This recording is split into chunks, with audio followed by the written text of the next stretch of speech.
میں مانتی ہوں کہ ہر کہانی ویسے مکمل نہیں ہوتی جیسے ہم چاہتے ہیں، لیکن ویسے ضرور مکمل ہوتی ہے جس میں ہماری بہتری ہوتی ہے۔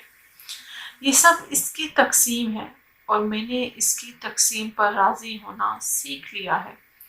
ہر چیز کا وقت مقرر ہے، ہر چیز اپنے وقت پر رونما ہوتی ہے، پھر چاہے آپ کتنی ہی کوشش کیوں نہ کریں، نصیب سے کتنا ہی کیوں نہ لڑیں، اللہ کے مقرر کردہ وقت سے پہلے کوئی واقعہ رونما نہیں ہوتا اور نہ ہی ہو سکتا ہے۔ مسئلہ ہے ہمارا کہ ہم انتظار نہیں کرتے اور بے سکون ہو جاتے ہیں۔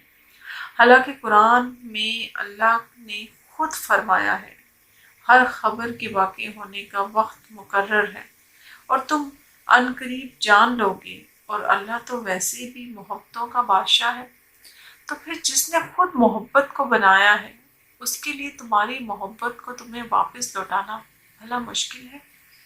جس کے ایک کن نے اتنی کہانیاں مکمل کر دی، اور پھر کیسے تمہاری کہانی کو ادھورا چھوڑ سکتا ہے؟ اس کا ایک نام الودود بھی ہے، یعنی دینے والا۔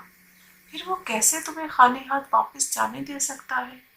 جو بے زبان چونٹی کی خاموشی بھی نظر انداز نہیں کرتا، وہ تمہاری ہچکیاں لیتی ہوئی آواز کو کیسے نہیں سنے گا؟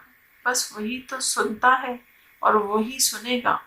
جب جب تمہیں کوئی خواہش ناممکن سی لگنے لگے اور نا امید ہونے لگو تو صبر کرنا، مشکل ہو جائے تو یاد رکھنا جو تمہیں ناممکن لگ رہا ہے اس کے لیے ممکن ہے۔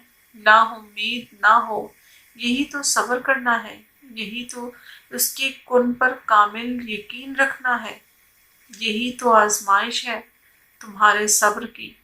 اگر اس نے یہ خواہش پوری نہ کرنی ہوتی تو دل سے اس کا خیال بھی نکال دیتا، مگر اس خواہش کو بار بار یاد آنا اس لیے تو ہے کہ تم مانگتے رہو اس سے، اور وہ ایک روز اس ناممکن کو ممکن کر دے گا، تمہارا ادھورا خواب مکمل کر دے گا۔ ایک روز تمہاری آنکھیں دعاؤں کی قبولیت کو دیکھیں گی، یقین رکھو اس پر، بس وہ ہے۔